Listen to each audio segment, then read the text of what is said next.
My family was definitely surprised, as was I, to find out that I was pregnant.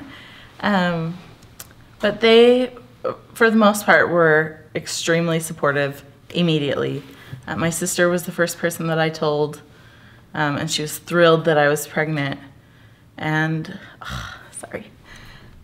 I know that it was so hard for her to see me in such a vulnerable place and, just having to work through that.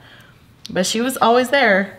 And even after my son was born, she lives about 3 hours away from me, and I went and stayed with her, and she took care of me. I got very sick after, and she took very good care of me.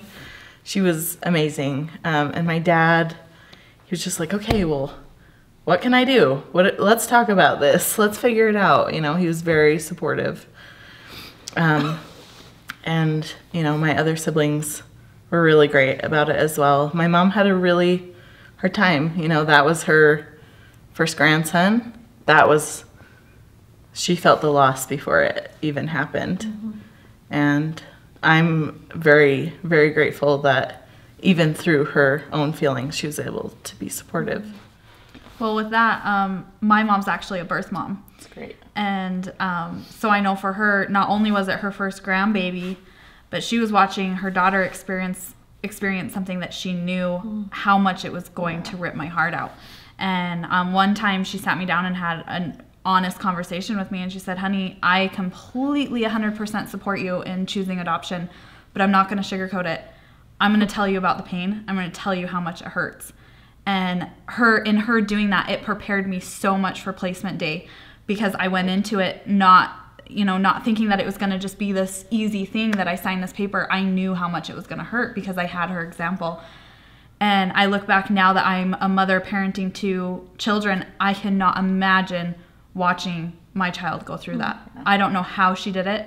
I don't know how she stood by my side through that, through signing papers, through literally watching me hand my child over to this woman, and she did it flawlessly and so graceful. I'm sure she had moments, she talks about it now, where she would just go in the bathroom and break down.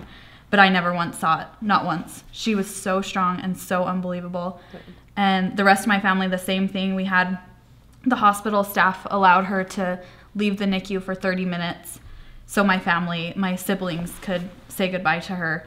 And I can't tell you the guilt that I felt pouring out of every ounce of me watching my baby brothers and my sister pass around this little girl, and they were just sobbing, and they were so sad to see their niece and their grandbaby go away.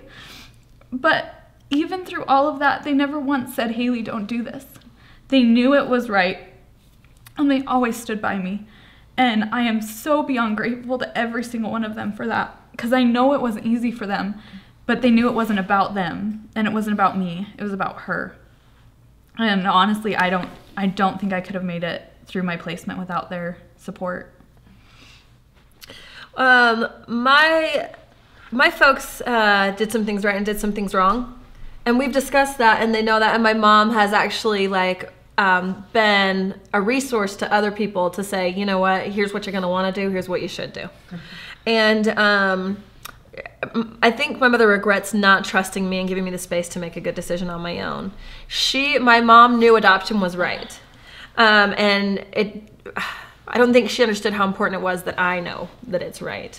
And she pushed it so hard that if I hadn't left the environment, because I left home for most of my pregnancy, if I hadn't left the environment and gotten away from that noise of her saying, don't even think of raising this child, you have to place for adoption, then I wouldn't have been able to really look at it, because I was that teenager who was like, oh, what do you want me to do so I can do the opposite? I couldn't even look at it because she was pushing so hard, and I have always resisted coercion and manipulation at any cost. And so so she has certainly regret about that. My father, at the beginning of my pregnancy, because we never had a good relationship up until this point at all, we had a very bad relationship, and he was very shaming and really hurtful, and ostracized me all the more, because I found myself in this situation. But by the end of my pregnancy, a miracle had occurred, and I had a father I'd never had. Because this whole situation, like I said, just rocked my family. It just shook us, you know? And I knew that part of getting my head right and preparing myself to be the best for Justin and make good choices for him, part of that was coming to peace, and I had to forgive. And so when I extended compassion to my father, and when I, you know, handed him the olive branch and was ready to bury the hatchet, I'm trying to think of another metaphor, but that's probably plenty. He was so receptive to that, and we just began our relationship by that pregnancy, and he was so tender to me. And I'm just like, who is this man? You know, and he just was thoughtful. And my mother, she was, once we had the distance, we got along much better, as is the case sometimes with moms. And we planned for her to be there with me during labor and placement and all of that. And she lived 9 hours away in Memphis, and I was in Atlanta. So I called her when my water broke. Thank goodness I had 18 hours of hard labor, so she had time to get there. So she was there, and she had told me after the fact that she had really prayed to be exactly what I needed and to be the support that I would need and to not let herself get in the way. And she was. It was perfect. She was, I'm so glad she was there. I'm so glad she was there. I can never express how grateful I am. She was my mama. She was just perfect. And then when I went home after placement, boy, I was a mess. I was a wreck. This was a closed adoption. I was so needy, and I was just so, I was a mess. And at some point her well was dry, you know, and she had things to do, and she had a life to live, and she couldn't just sit and, you know, pat me on the back anymore. And there was one particular time when I just knew that she just didn't have it in her anymore, and I was just in my bedroom just crying. And my father, who's not terribly communicative and him and I still had a lot of things to work through, he came in my room and he had no words, but he sat on my bed and put his hand on my back. Can't tell you what that meant. It was beautiful, you know? And over the years, like my dad at the time didn't talk a ton about it. And over the years, my family has become more comfortable because I have forced them to. I have forced the issue. Just because you're uncomfortable doesn't mean I'm not going to talk about it. Yes. Because I'm comfortable, and I refuse to be uncomfortable. And most of them were open to it, but there was like one sibling and like maybe my dad who I think had to come to understand it better, and they all have. As a matter of fact, we had a family reunion, and we were talking about, you know, you have to have the t-shirt. So we were talking about what the design should be for our family reunion t-shirt, and we're all via Facebook chat, you know, figuring it out. And I came up with this really cute idea that we'd be like the back of a minivan, only it would be like, you know, covering the whole front of a shirt because we're like a huge Mormon family, you know? And so just with my parents and then their kids and then the grandkids. And then I looked at it and I was like, I look so lonely. There's no one, because all my siblings have kids. And I was like, I look so lonely. And Mom's like, let's put Justin under Tamara in some parentheses. And it was just a joke at first, you know? But I was like, but can we? You know? And so we did. And so, you know, I thought that was really sweet. I thought that was really sweet that my family would honor that connection, you know, between Justin and I, even though most of them never met him. You know, if I could go back, I would have had my family meet him, even if it meant waiting or even if it meant taking him home. I would have had my siblings meet him because it would have been more real to them, because they would know him. So pros and cons, ups and downs. We've worked through it, and I love where we are. I love where we are, and I don't mind the sucky parts. I don't mind the hard parts, you know. Sometimes that's how you get there. It's a hard situation for everybody in the family, and I didn't realize that until I had dropped the bomb on them and told them what was going on, and, you know, watched the pain in their face. My mom is the most amazing mom. She is my best friend. She just was there for everything. I told her, my sister was the first person I told. I went to her work and was like, hey, you want a donut? I'll bring it over. And I was like, guess what? I'm pregnant. She's like, let's call Mom. Called Mom in Minnesota on speakerphone and told her, and my mom was just like, okay, we'll figure it out. We'll make it work.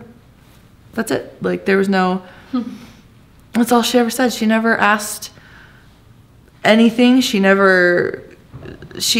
was like, we'll do this and we'll make it great. And she was there for absolutely everything, halfway across the country. And then she actually came to live in Utah about halfway through my pregnancy. And it was awesome to have my mom there with me.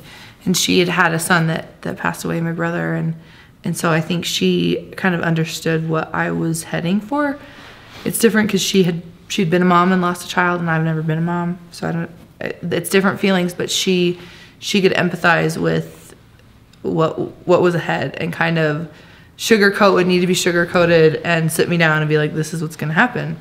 And my sister was there for me, all of it. I mean, we were the Three Stooges. We were called the Three Yahoos in the hospital by the nurses because we were just three of us doing this, figuring it out. But it's hard. It was hard. And I'm sure it's still hard for some members of my family. And, you know, people can cope as well as they can cope, and they can support as well as they can support, and they do what they can. And I'm appreciative for what they can do. And, you know, I'm grateful for those who can give all that they can. I think the advice I would give to family members of someone in the situation that we were in is to show up.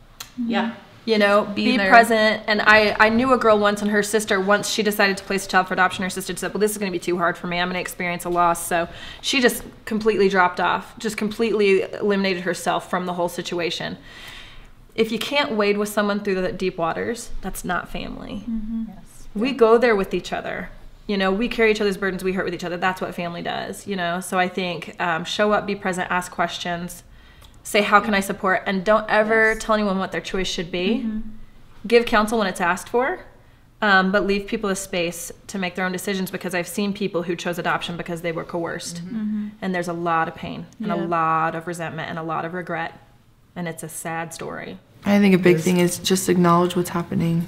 Yes. Like, you know, I've had people who placed in the family just like pretends it never happened, and it's like that girl has had a kid, grew a kid, has this life experience that the closest people she came into this world with are interested in hearing or knowing about, and that's hard. And if you're embarrassed, you better get over that, because it's more important to support your family member. Yes.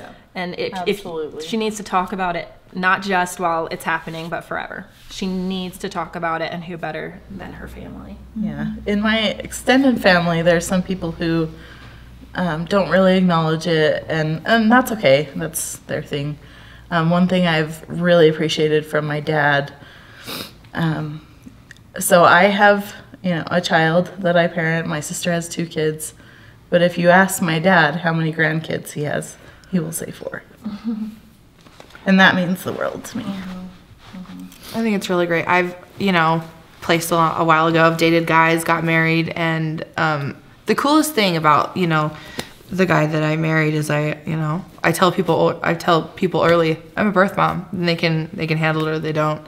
And he just was kind of like, oh, that's cool. It wasn't an issue. It wasn't weird for him. It wasn't odd. It wasn't different.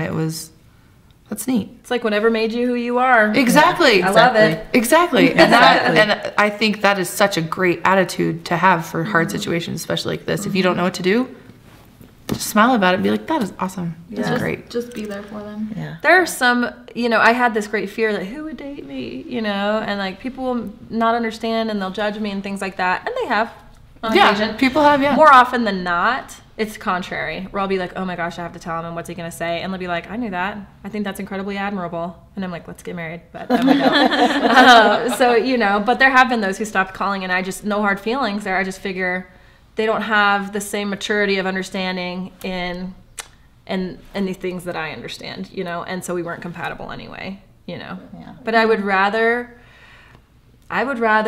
face rejection than stay in the closet and keep secrets.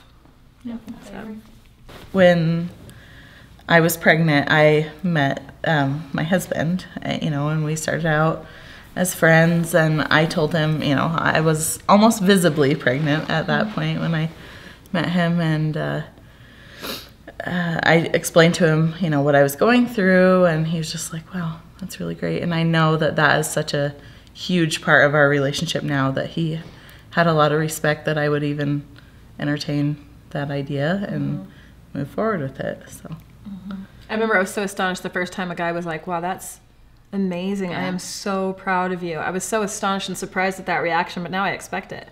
You know, anything less and I'm all, what's wrong with you, jerk? You know? Maybe you don't understand what I'm telling you right now. Let me tell you again. Right. Now you say, you're amazing.